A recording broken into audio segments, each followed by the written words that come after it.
여러분 명절은 잘 보내셨나요? 저는 명절 동안 집에도 갔다 오고 저희 처가 집에도 다녀오고 했습니다. 그래서 운전을 많이 했고요. 그래도 차가 안 막히는 구간을 많이 다녀가지고 운전하는 재미도 있었고 운전하는 동안에 이렇게 강의 같은 것도 들으면서 갔는데 유익한 시간이었습니다. 아내랑 시간을 보낼 수 있어서 좋았고요. 오늘은 조금 어려운 개념 중에 하나인 아이고, 아이고, 왜 이래?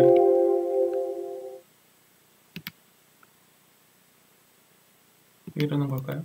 됐다. 조금 어려운 개념 중에 하나인 그 자유도라는 것에 대해서 알아보도록 하겠습니다. 자유도. 자유도라는 거는 여러분 이제 이거 약간 썰인데 썰. 이 우리나라에 학문이 들어올 때 우리나라에 어떤 근대적인 학문이 들어온 거는 언제부터일까요? 근대적 학문이 들어오기 시작한 거는 일제감정기부터죠. 일제감정기부터. 일본 같은 경우는 굉장히 빠르게 서양 문물을 받아들였죠. 서양 문물을 받아들였습니다. 그래서 제가 좋아하는 책인 이 도시의 승리라는 책에서 보면은 일본이 이렇게 급속도로 성장할 수 있었던 이유는 그 나가사키 지역에 항구가 있었는데 그 항구에 사람들이 모여들기 시작하면서 사람들이 어떤 관심이 있었냐면은 새로운 문물을 받아들이는 기술이 있었다고요. 새로운 문물을 받아들이는 기술이 있어서 어떻게 하면은 이 기술들을 빨리 체계화할 수 있는지 그리고 어떻게 하면은 우리의 실정에 맞게 도입할 수 있는지 같은 것들을 이제 연마한 사람들이 생겨났다고 합니다. 그래서 이 서양 문물들이 들어왔을 때 빠르게 도입하고 적용을 할 수가 있었던 거죠. 그래서 요걸 가지고 뭘 했냐 하면은 서양의 책들을 번역합니다. 그래서 여러분 우리나라 같은 경우에 학술서적 번역이 잘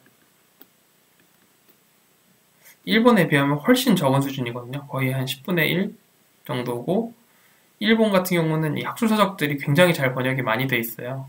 제가 이거 왜 말씀드리냐면은 이 자유도라는 것 때문에 그렇습니다. 익숙하지가 않은 말이잖아요. 자유도라는 걸 이름만 보고 유추할 수가 있을까요? 통계학에 들어있는 대부분의 언어들이 이런데요. 우도는 영어로 뭐냐면 likelihood예요. 뭐 이런 거. 그러니까 이런 것들도 다 이제 일본 사람들이 우리나라에 가지고 들어온 학문이 되었기 때문에 일본에서 번역한 말을 그대로 한자어를 쓰잖아요. 그래서 한자어가 그대로 이제 쓰이다 보니까 이런 식의 어투가 많습니다. 뭐 누적 확률 분포 뭐 이런 거 전부 이제 일본식 표현이죠. 근데 어쨌든 오늘은 이제 뭐 별로 쓸데없는 얘기를 했는데 자유도에 대해서 한번 알아보도록 하겠습니다. 이 자유도라는 거는 말 그대로 영어로 쓰면 조금 더 쉬운데요. Degree of Freedom. degree는 뭐죠, 여러분? 수준이라는 거죠, 수준. 자유로운 수준이라는 거죠. 그래서 이 자유도의 개념은 뭐냐면 가령 뭐 우리 반에 용돈이 정해져 있다고 봅시다. 우리 반 용돈의 평균은 우리 반 학생이 3명 있다고 쳐볼게요. 3명 있어. 근데 우리 반의 용돈 평균이 20만 원이야. 너무 적죠? 근데 요거를 이제 한번 보면은 첫 번째 학생, 두 번째 학생, 세 번째 학생 이렇게 있어요. 요 세 번째 학생까지 있는 경우에 예를 들어서 첫 번째 학생 용돈이 얼마인지를 봤어요. 그랬더니 얘는 30만 원이야. 두 번째 애를 봤어요. 그럼 얘는 얼마죠? 얘는 그냥 뭐 제 마음대로 정해볼게요. 얘는 10만 원이야. 한 달 용돈이. 그럼 세 번째 학생 용돈은 자유롭게 가질 수가 있나요? 아니면 자유롭지가 않나요? 왜냐면 평균이 20만 원이라고 정해놨기 때문에 여긴 자연스럽게 20만 원이 들어올 수밖에 없습니다. 그러니까 이 앞에 두 개 어떤 값을 주느냐에 따라서 얘의 값은 정해져 버리죠. 그렇기 때문에 이 자료의 자유도는 얼마다? 2가 되는 겁니다. n-1개가 되는 거죠.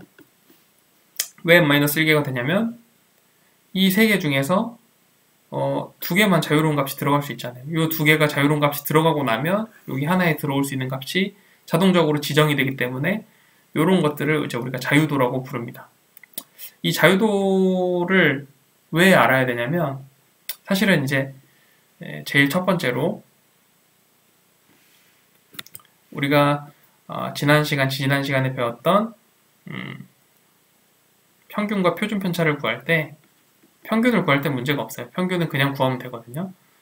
시그마 xi를 n으로 나누거나 이거는 이제 가장 우리가 일반적인 분포를 가정했을 때 그렇고요. 이게 이제 교양 수준에서는 이렇게 표현할 수 있고 좀 전공적으로 가면은 시그마 xi pi 이렇게 표현합니다.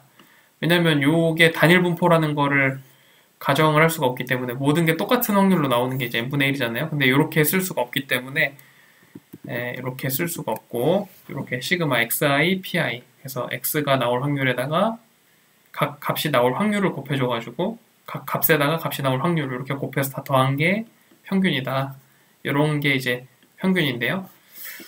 요걸 구하는 데는 그렇게 문제가 없었습니다. 그런데 뭘 구할 때 문제가 생기냐면 분산을 구할 때 문제가 생깁니다. 분산을 구할 때 어떤 문제가 생기냐면 분산 어떻게 구하죠? 값에서 평균을 빼준 다음에 제곱을 하고 그걸 이제 n으로 나눠주는 형태로 구하게 되죠. 이렇게 되면 어떤 문제가 생기냐면 여러분들이 여기까지 알 필요는 없는데 통계학에 보면은 통계학 내에 MLE라는 방법이 있습니다. MLE 방법. 영어로는 Maximum Likelihood Estimation. 요건 이제 최대 우도 추정법이라고 부르는 방법인데요.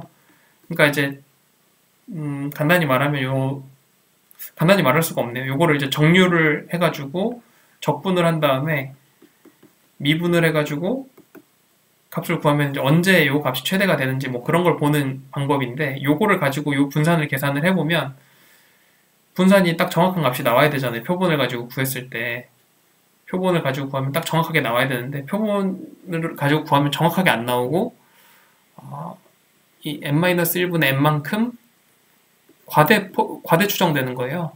예를 들어서 표본이 10개였어. 그러면 9분의 10 곱하기 분산 형태로 나오는 거예요. 원래 분산은 요건데 거기에 9분의 10이 곱해지는 거예요. 그럼 얼마가 늘어나는 거예요? 요 표본이 10개인 경우에는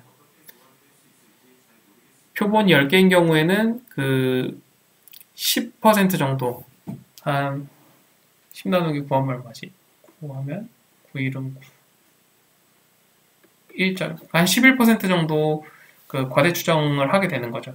과대 추정을 하게 되면 어떤 문제가 있냐면은 정확하지 않다는 문제가 생기게 되죠. 근데 딱 계산을 해보니까 요만큼이 과대 추정돼. 그럼 어떻게 하면 되죠? 다시 요만큼으로 나눠주면 되죠. 요걸 곱해주면 되겠죠? 요거 없애려면 어떻게 해야 되죠? n분의 n-1 이렇게 곱하면 되죠? 그래서 여기다가 이제 n 대신에 n-1을 해주는 거예요. 여기에 자유도가 들어가게 됩니다. 자유도는 이제 df라고 표기하고요. 여러분들이 이거를 이제 왜 아셔야 되냐면은 실제로 사유조사 분석사 문제에 요거를 어떻게 구하는가, 표본의 분산은 어떻게 구하는가 하는 문제가 나옵니다. 실제로 값들을 주고요. 실제로 값들을 주고 요거를 구해봐라 하는 문제가 나오기 때문에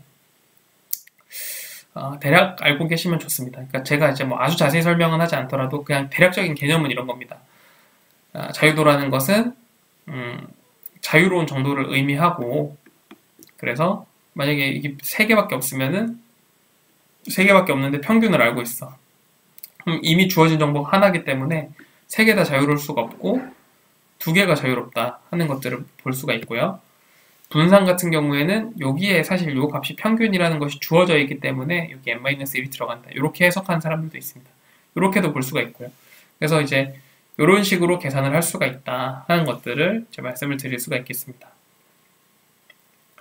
이제 나중에 가면은 그 통계학이 재밌는 게 통계학에서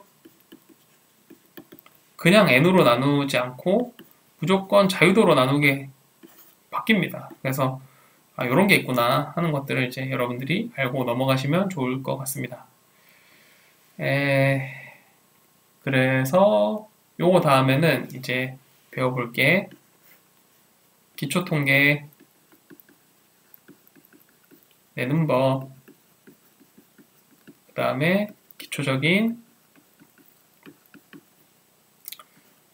아니라 최초의 추리통계, 요거에 대해서 한번 살펴보도록 하겠습니다. 최초의 추리통계는 뭐냐면 이 카이-제곱 검정이라는 겁니다. 카이-제곱 검정. 요거는 잠깐 끊었다가 가보도록 하겠습니다.